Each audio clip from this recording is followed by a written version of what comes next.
Welcome back to the Rugby Rundown, weekly talk about the latest news events in the world of rugby. Last week we had a bit of a hiccup, we couldn't make it, but today we're back in full force. Welcome back, Jan. Thank you, Imia, and it's great to be back. Life happens sometimes, and then you must make lemons out of that lemon juice that or lemon juice out of the lemons that you get. Life is what happens while you're busy making other plans. So that's Yeah, exactly what happened. You and I are old enough to know what that means. So let's start with the big news. SAA side making a comeback, last played in 2022, are going to play a game against the Zimbabwe Sables. I've heard rumors about this, but now it's been confirmed. Yeah, very interesting. Since that was confirmed, or the media released it from SA Rugby, I thought about a couple of things. The first thing, the match is taking place on the final of the URC. So if you got a South African team or two South African teams in the final, which is possible and it's happened before, so what happens to those players? Then you've got a team playing against the Barbas at the same day. So you would expect that at least 23 players would be involved in the Barbas match, and there might be a few in the stand as backup on the morning of the match. So you're looking at a squad of so let's say just one South African team makes the final, for argument's sake. And the Stormers are looking good. I mean, whether we like it or not, the Stormers are looking good. So let's say the Stormers make it. So that means the Stormers players are out of the question. If the Bulls do what they did in the first URC, and they knock somebody over abroad like they did with Leinster that year, and they reach the final, and suddenly you've got two South African teams in the final. It's not a madness to think of this. So now you're taking 60 players perhaps out of the picture, or for at least 40 to 50 players that you take out of the picture for that SAA game. So what type of team will they be able to field? So yeah, that's just my take on it. And that's what I was thinking. And unless we get a sit down with Rassie again, I don't think those questions will be answered. That's right. Now, between the two SAA side and the Springboks, it's going to be 46 players on the field, never mind the backups on the stand, like you just said. And I mean, you said about the Bulls made 3 out of the last 4 finals. So the chances of getting into the finals, history proves proves that might be quite a possibility. So that's an interesting one. I never saw that coming. It reminds me of the year before when the Currie Cup final and the URC season started on the same day, if I'm not mistaken. Had the same problem. Yeah. So the reality is, if you look at the Bulls' remaining games, the 4 games they got remaining, they got a very good chance of getting 20 points. That puts him on 60 points. That puts him in the top 4 finish. That means they might travel for the semi-final, or they might not, depending on what happens in some of the other games. Just remember, Leinster and Ulster are playing each other. Munster are playing Leinster as well. So I haven't got all the last 4 rounds, but some of those teams are going to knock each other out. The Stormers are playing Glasgow. The Lions are playing Glasgow. So Glasgow can get if they lose one of those games, the Stormers go top. That also opens the door for the Bulls who can close the gap. So suddenly Glasgow could sit 3rd or 4th. The Bulls could be 2nd or 3rd. All sorts of possibilities. It's going to be an interesting next 4 weeks, and I'm really looking forward to it. Yeah, those are interesting permutations. Talking about the Stormers, John Dobson, obviously things are a bit emotional at the Stormers at the moment, and with the passing of Chippy Solomon, the unexpected passing.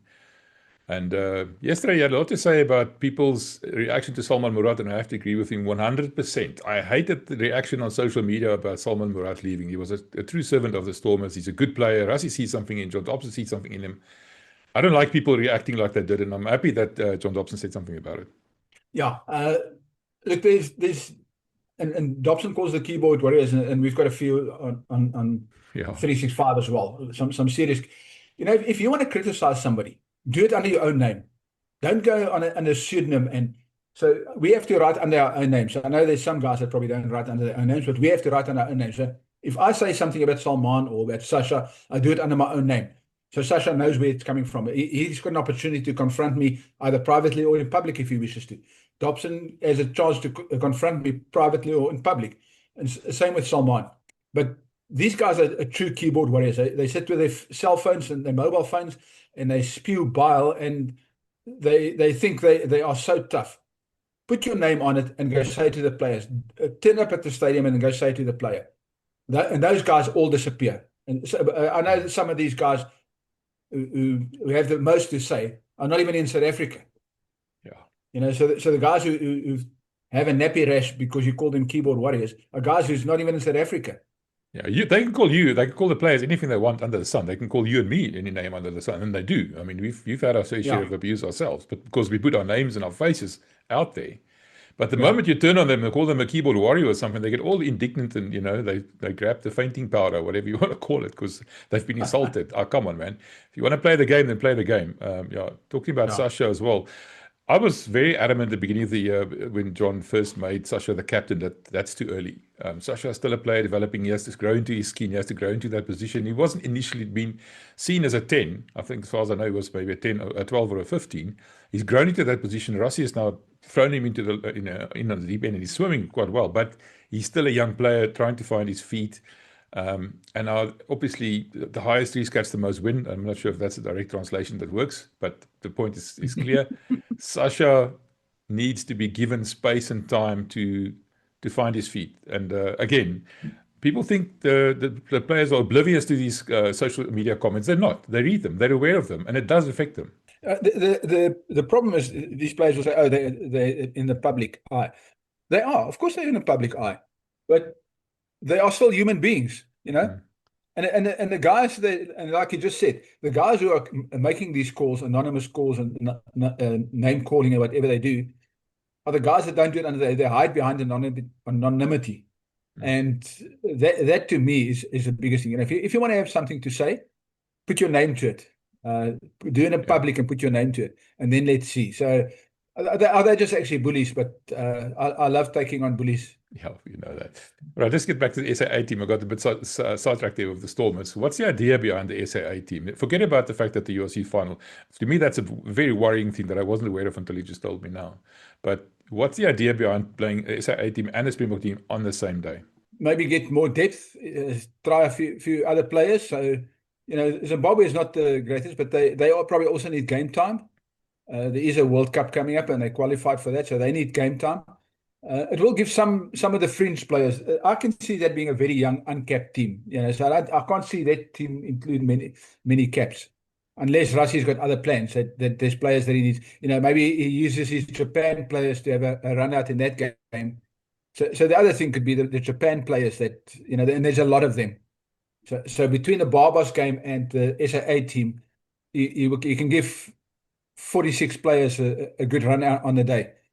And that the bulk of them will include the Japan players and some of those Premiership players that haven't played for a while.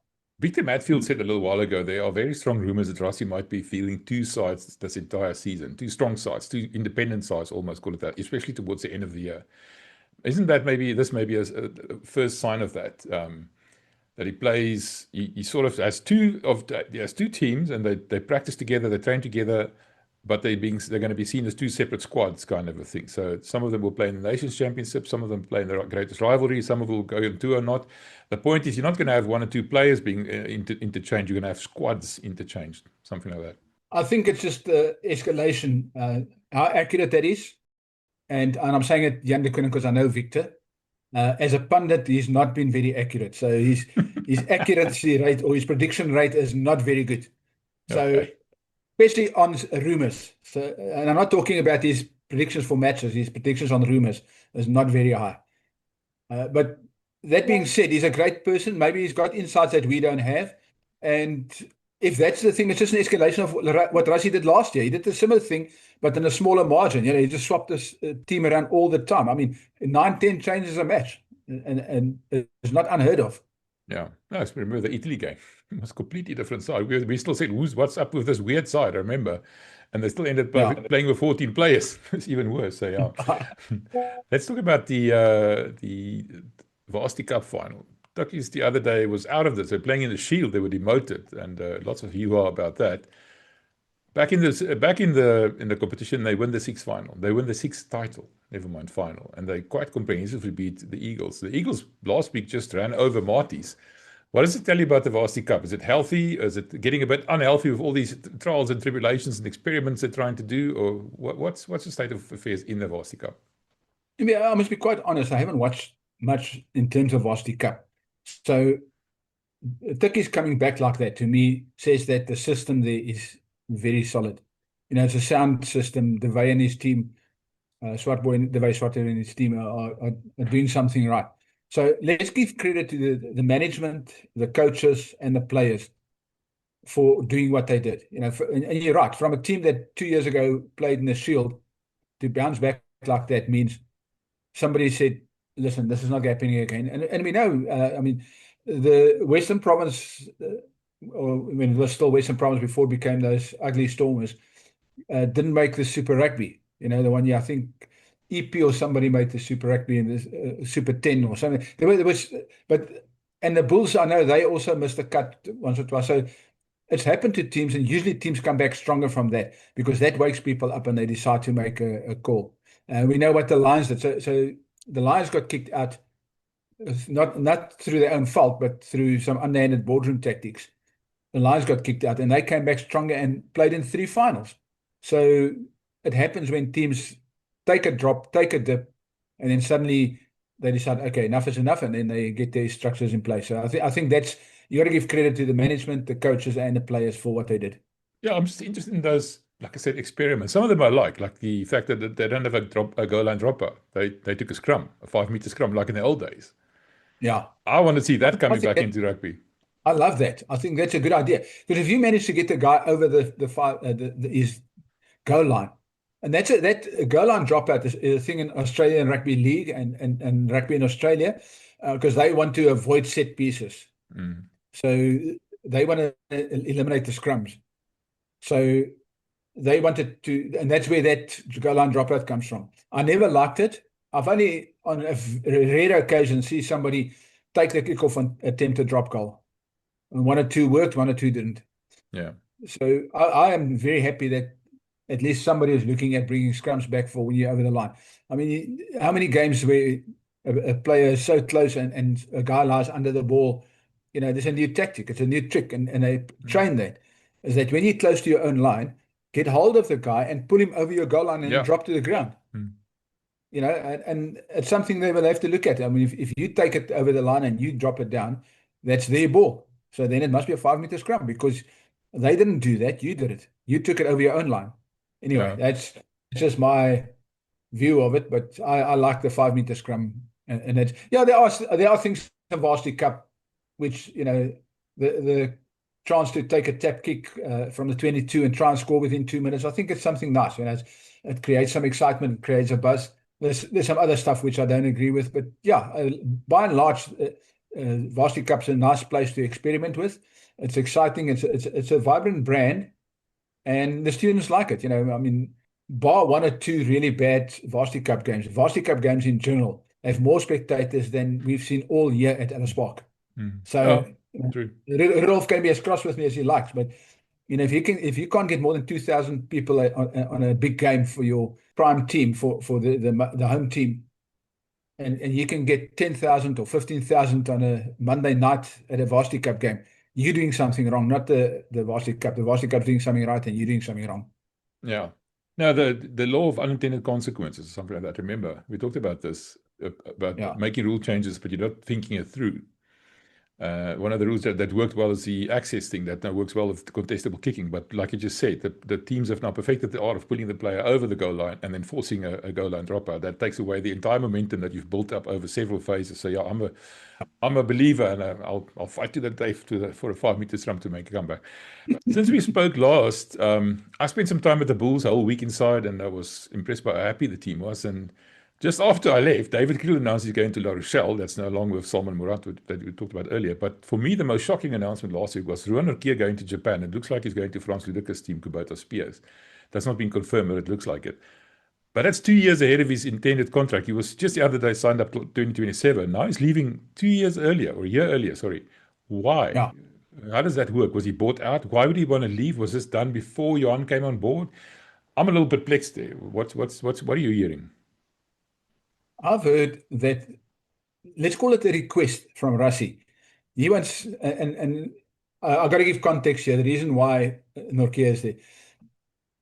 Rassie has said on 2 occasions this year already, he's worried about the lock stock. And we've seen he's added some new guys to the alignment camps. So there is an issue with experience at lock. we don't know if Eben is going to make it to the World Cup. He's a good player, but will he make it? We're not sure. Will Louet make it? Louet hasn't finished the season in 5 or 6 years, So will Louet make it? So yes, we are a bit thin. So what do? You start protecting your resources. So Ruan is going to be one of the frontline locks at the next World Cup. So you have to protect him. You have to preserve him, that he doesn't start breaking down because he's playing so hard at the Bulls. So in a World Cup year, where do you want him? You want him to go play in a softer league where he doesn't play every week, where he's, and he makes a good bit of money while he's at it. Yeah, that's fine. But I mean, there's a contract in place. You can't just say, okay, I want to go play like a chess piece moving over to Japan. Something that had to have happened for that to be allowed almost. So I wonder what the shenanigans are there. You're right that somebody must have bought him out. I think there was some. So like all of these things, there'd be a lot of negotiations and maybe money exchange hands, and who knows, they don't often talk openly about these developments, but I think it's not just Ruan that said, I want to go play in Japan. Yeah, but the cynic in me would say, it's the Marcel Coetzee, Ruan Nortje captaincy issue that flared up, but I don't think it's that. I've heard that it has to do with a request from Rassie, because he needs to start preserving his best locks. Because that's a fit. That to me is what you said there. That's the key.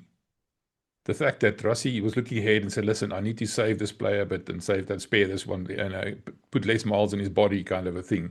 And then to get the unions on board. I mean, we're completely purely speculating here, but that's quite interesting. Like you said earlier this year, Ruan is the club captain. And I asked you in a press conference, why, after your video that you posted about that, why is Ruan the captain? Well, Marcel the captain, well, Ruan's the club captain. And he just said they made a decision beginning of the year. It's easier, it's simpler. There's no animosity. And there wasn't. I didn't pick up anything. Yeah. Also, when the team was talking to each other, that both of them had a big, equally strong voice in training and everything else. But clearly there must have been something there.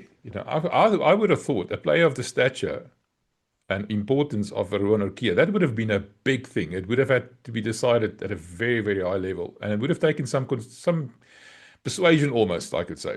What do you think about that? It's possible that Johan knew beforehand when he started making that call. He knew beforehand that Ruan was not going to be there next season. And obviously, Ruan's also going to be involved in the Springboks. So from July onwards, you won't see Ruan. He won't have a break. He'll be playing flat out till November, the end of November. And yeah, if he then comes back and starts playing URC and European rugby for the Bulls, he's going to be dead at the next World Cup.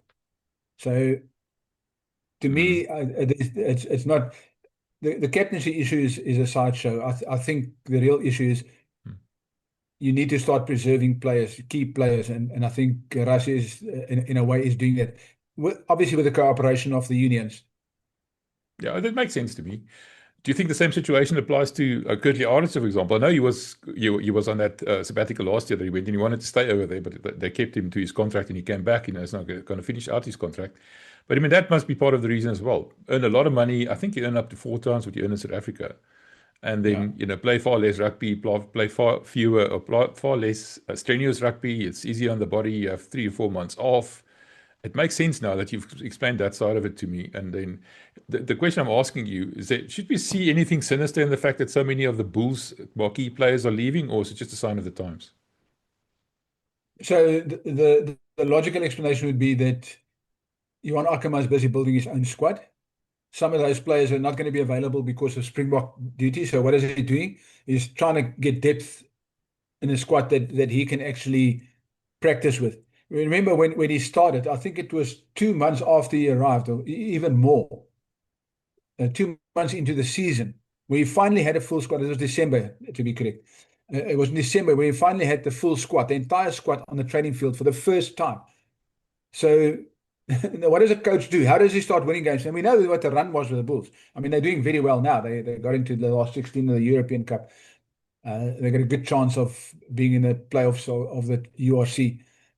So they're doing well now, but they're going to sit that same situation once the Springboks start playing. So a lot of those players are not going to be available. And what does Ackermann do? He needs to build a squad around players that's going to be available. And I think that's what's happening. So are they leaving? perhaps because they know that they're going to be elsewhere. So Kriel is a difficult one for me.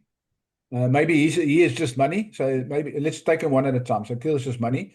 Ruan, we know, I think that's preserving the player. And any other Springbok, I think Johan needs to start looking at depth in those positions. You know, Andre is not going to be available.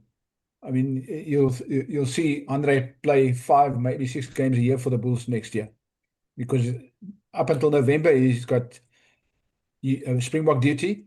Then he's got to have a 6 or 8 week break somewhere in February and March. So when does he play? A bit in December and a bit in January. And then he's gone off. Then the World Cup preparations will start here by April, May.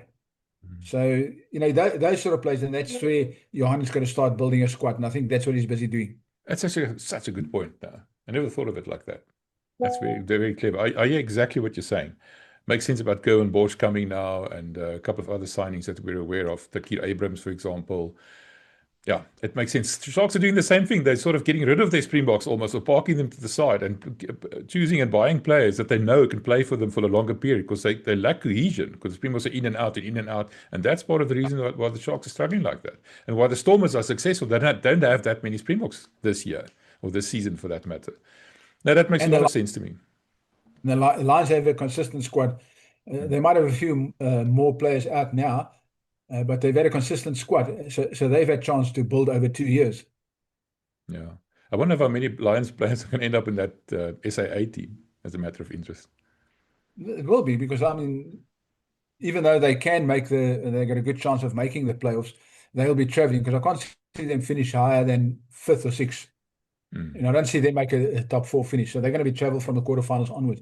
But I mean, just for them to make it, just to make the quarterfinals and play in Europe for the first time. So remember, up until now, they've only played Challenge Cup.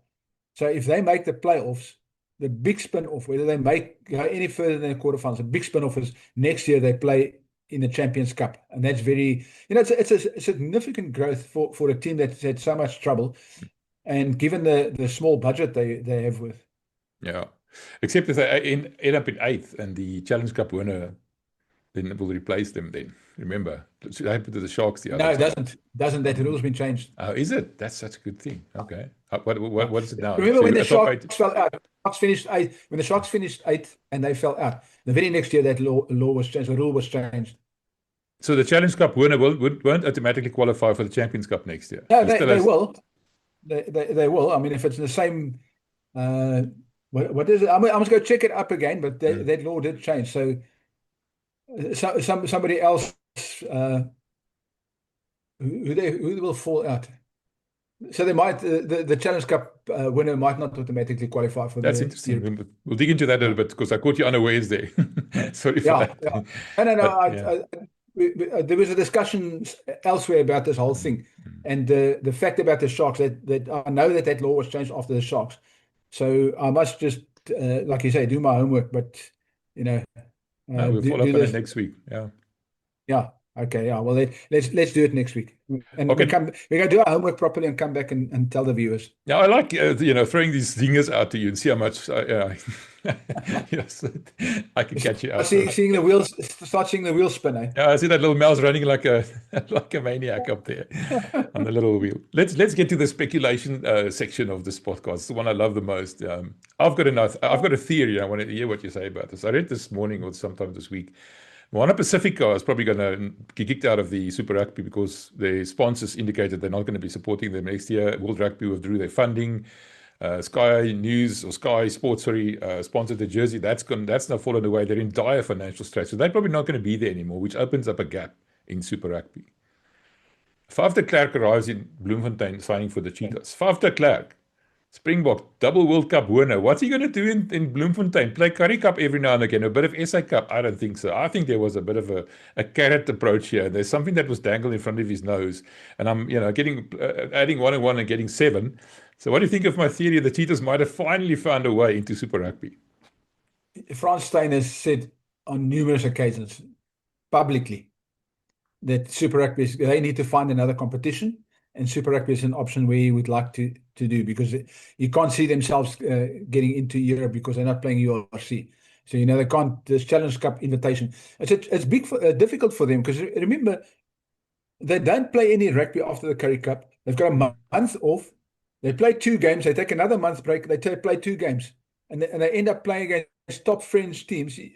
Those youngsters are really struggling. So getting them into Super Rugby, which is something that they have been trying to do, might be the option. And I around Faf, I see him very much in the role that when Ruan Pienaar came back. They need a senior guy that can play scrum off and fly off.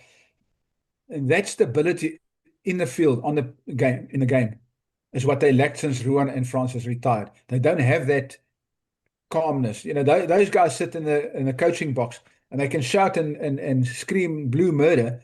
The players on the field are the ones who's got to talk to each other, who's got to, and I can see Faf playing that Ruan Pienaar type role and help this young team and get some stability.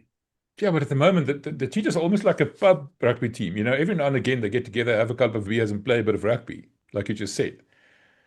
What's the use of it? Having an old head on, in your team and everything, so what?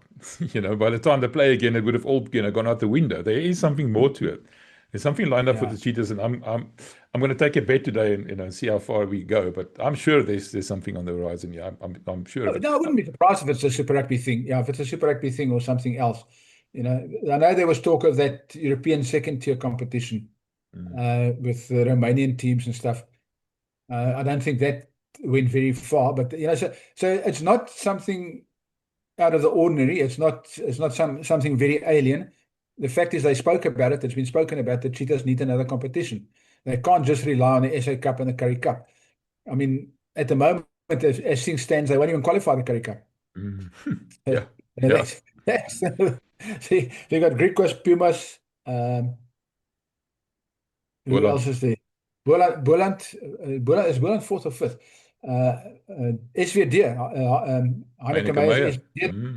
Yeah, his team can qualify. So the Cheetahs, I think they're playing this weekend. So if you're a cynic like me and you want to see a good game with lots of what ifs, go watch Cheetahs SVD. That's going to be interesting. Heineke Meyer. Oh, yeah, listen, you can see that things are going to start happening there. Anyway, Jan, I have to let you go. Thank you for making time for me this week. I appreciate it. We'll do the same again next week, and we'll see what the situation is with the Challenge Cup winner, whether he qualifies for Champions Cup. We'll do our homework next time. We promise the viewers we'll do our homework properly next time. Yes. Yeah. All right. Awesome, man. Thank you. Talk to you next week.